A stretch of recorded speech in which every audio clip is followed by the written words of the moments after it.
conversando con los vecinos, con las compañeras, los compañeros, un poco, bueno, sobre cuál es la situación económica en la que vivimos y cuál es la situación social en la que vivimos. Sobre esos temas vamos a conversar. ¿Cuál es la evaluación que hacen ustedes? Bueno, yo creo que lo primero es, estamos ante una paradoja, ¿no? Una paradoja de, por un lado, una economía en crecimiento, más allá que se haya enlentecido el crecimiento en estos últimos meses, fruto de la sequía y cuando uno lo mira punta a punta, es decir, 2019 versus primer semestre del 2023, tiene 3 años y medio de un gobierno que ha crecido, pongámosle, en torno al 3,5, 4% de la economía. O sea, la economía es más rica. Pero al mismo tiempo, los salarios han caído. En ese mismo periodo, los salarios han caído un 4%. Con un fuerte impacto además al inicio, lo cual hace peor la situación, porque lo que se perdió al principio con la gran caída de salarios no se recupera más, con problemas de empleo, si bien el empleo ha crecido un poco en este periodo de gobierno, buena parte de ese crecimiento estuvo sustentado o en obra pública que ya venía del periodo anterior o en los llamados jornales solidarios. El empleo genuino ha sido muy poco el que ha crecido, y ayer se está votando la rendición de cuentas que nos muestra que en 3 años el gobierno bajó el gasto en salud, bajó el gasto en educación, bajó el gasto en vivienda, bajó el gasto del Poder Judicial, y entre los 4 andamos en el orden de los 400 millones de dólares perdidos en la suma de los 3 años, ¿no?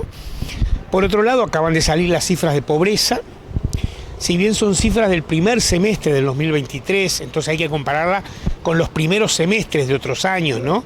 No hay que cometer la torpeza de comparar un semestre con un año, pero si comparamos con el primer semestre del 2019, tenemos una pobreza de 10,4%, o sea, 10,4% de las personas están en situación de pobreza, contra lo que había en el 2019, que era un 8,8%, o sea, mayor cantidad de personas pobres en una economía que es más rica. Pero esto se agrava cuando se mide la pobreza infantil, que anda cerca de 20%, o sea, 1 de cada 5 niños menores de 6 años está en condiciones de pobreza, y con una fuerte infantilización de la pobreza. ¿Qué quiere decir infantilización? Quiere decir cómo se relaciona la pobreza infantil con la pobreza del resto de los sectores. Bueno, la pobreza infantil es 12 veces más que la pobreza de adultos, que es 1,8, es muy pequeñita. O sea, Uruguay tiene una pobreza más alta que en 2019 y además muy concentrada en los menores de 18 años y más concentrada todavía en los menores de 6 años. Y eso tiene que ver con lo que comentábamos recién, porque ¿cuál es el problema de esta pobreza infantil? ¿Los niños? No, los padres de esos niños, que en general son personas entre 20 y 40 años que tienen malos empleos o que están desocupados o que están en el empleo informal, en la precariedad, y sus ingresos y allí están concentrados los niños menores, y eso hace que sus ingresos no le permitan cubrir las necesidades básicas para salir de la pobreza. Esa paradoja, un Uruguay más rico con gente más pobre, es la realidad que tenemos. Y la cuestión de los salarios, además que no se cuenta cuando se dice que ha bajado la cantidad del empleo, no se menciona que hay salarios que están muy por debajo de lo mínimo necesario para vivir, ¿no? Sí, claro, ahí tenemos 3 cosas. La primera, una cosa general, el salario real ha bajado, ¿no? Eso ha bajado para todos los trabajadores. Pero hay una segunda cosa que es importante, y es que los salarios más bajos han tenido peor situación que los salarios medianos y altos.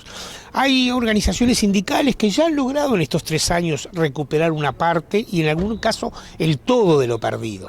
Pero la mayoría, y sobre todo los salarios más bajos, en el comercio, en los servicios, las actividades vinculadas al turismo y a la hotelería y a la gastronomía, son los que están más rezagados. Entonces, menos salario, pero peor situación para los salarios más bajos. Y eso lleva al tercer punto, que es lo que recién tú comentabas, es que según un informe del Cuesta Duarte, del PIT-CNT, hay 100.000 personas más que las que había en 2019 que ganan menos de 25.000 pesos líquidos.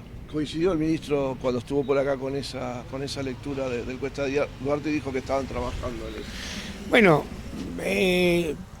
para trabajar en eso hay que tener políticas activas, es decir, hay que tener políticas de empleo, hay que tener políticas salariales. Y yo le hago siempre esta imagen a las personas. Si yo arranqué con un salario de 100, ¿no? Perdí, después me estabilicé y ahora empiezo a recuperar y efectivamente llego a lo que el gobierno dice que va a llegar, que es el mismo salario de 5 años atrás. Por eso lo hago así porque es como una U, ¿no? Como una U. ¿Ese es un mérito? No, es un desmérito, por 2 razones. La primera es porque lo que perdí en el camino, yo no lo recupero. O sea, yo no recupero las menores papas que compré, los menores tomates, los menores buses que me tomé o las menores vacaciones que me pude tomar en verano cuando mi salario estaba en caída. Pero segundo, vamos a terminar el quinquenio con una economía entre pongámosle 8% más rica. Entonces, si la economía es 8% más rica, y el salario real es 0% más rico, es 100, o sea, tiene el mismo nivel que 5 años atrás, alguien se llevó la diferencia y claramente hubo concentración de la riqueza. Las políticas o los anuncios de cualquier gobierno el trabajador lo verifica cuando va al supermercado a hacer las compras o al almacén, ¿no? Ese poder de compra bajo.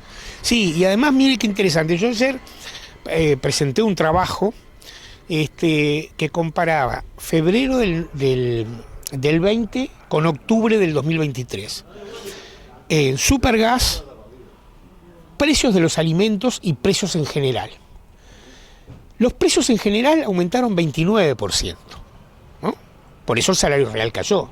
Pero los precios de los alimentos aumentaron 36%, es decir, los alimentos aumentaron más que la media. Y el Supergas 64%.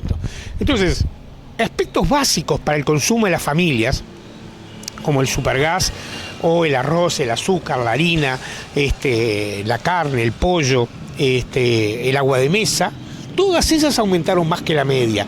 Entonces, el poder de compra de los trabajadores cayó más en términos de alimentos y de combustibles que lo que cayó simplemente por la reducción del salario real. ¿Qué pasa a futuro, Daniel? ¿Cuál es la propuesta? ¿Por dónde pasan las propuestas del Frente Amplio para cambiar esta situación? Bueno, fundamentalmente la situación de los trabajadores. Sí, yo creo que el Frente Amplio tiene que sustentar su cuestión en 3 cosas, y me voy a referir básicamente a la tercera, que es la que supongo que resulta más interés. La primera es recordar lo que se hizo, siempre hay que hacerlo. No me voy a concentrar en ello, pero siempre hay que hacerlo. Hay que recordar lo que se hizo.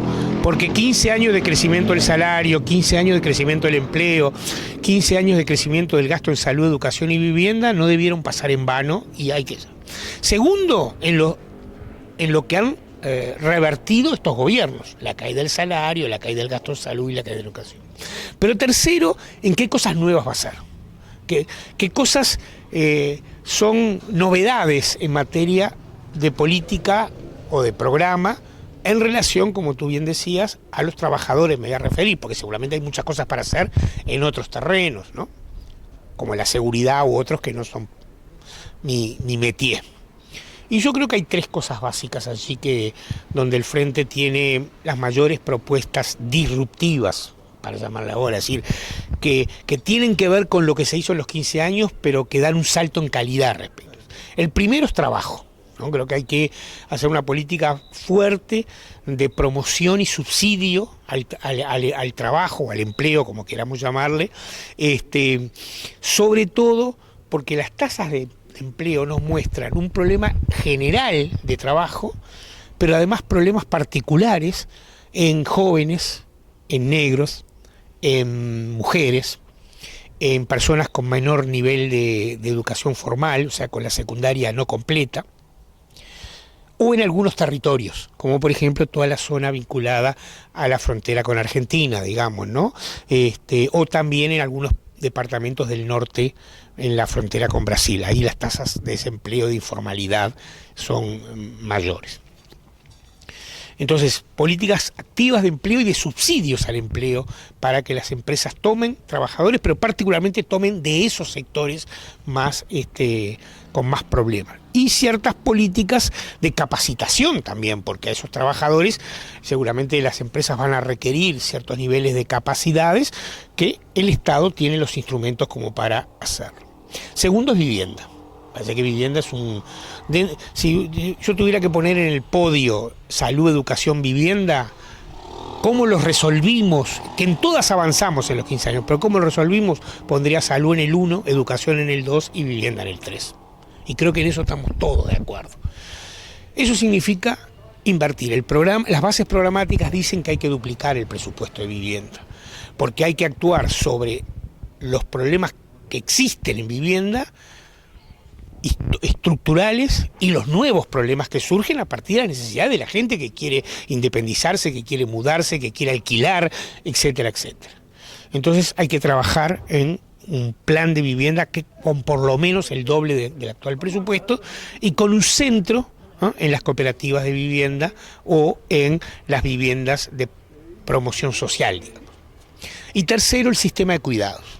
Puede parecer una cosa extraña, es decir, ponerlo en este mismo nivel de prioridad con trabajo y vivienda. Pero quiero dar dos razones. Los cuidados son grandes generadores de empleo. Porque cuando yo trabajo en asistentes personales para la discapacidad o en centros de día para adultos mayores, o bueno, obviamente en el caso de primera infancia, en los CAIF y en las salas de 3 en las escuelas, estoy generando mucho trabajo y mucho trabajo de cercanía, trabajo que en realidad realizan personas cercanas a quien cuida o a veces los propios cuidadores, los propios familiares, perdón, y eso genera un empleo distinto, ¿no?, que llega a un sector que no llegaría a la política tradicional de trabajo. Y segundo, porque el Estado tiene que hacerse cargo de esa protección social y tiene que liberar a los familiares, particularmente a las mujeres, que son las que se encargan de los cuidados, de una buena parte de ese trabajo, sea en discapacidad, sea en adulto mayor, sea en infancia. Daniel, ¿alguna cosita más que quieras redondear? No, bueno, que tenemos que trabajar mucho en esta campaña política y mostrar que el gobierno es un quinquenio, porque sabe que la rendición del año de ahora que se está por aprobar, viene plata dulce para el año 2024. Sí, viene plata dulce. Viene aumento en las canastas del INDA, una cosa rara, porque si la pobreza está bajando y las necesidades alimentarias están bajando, porque hay más plata para canastas ahora, para el INDA, para canastas y comedores ahora en el 24 que en el 2021, que estuvo la situación mucho más dura. Pero bueno, es carnaval electoral. Hay más plata para ACE, hay más plata para algunos segmentos de la educación. El 1 de enero del 24 va a haber un aumento salarial en muchos sectores que, como dije, recupera lo perdido en la U, pero es mayor que los anteriores. Entonces, no hay que evaluar al gobierno por su último año, hay que evaluarlo por los 5 años, que son estos: concentración de la riqueza y Estado ausente. Muchas gracias. A usted. Bravo, ¿eh? Don José Manuel, ¿cómo anda usted? ¿Está bien? ¿Está bien? ¿Qué noticias tenés?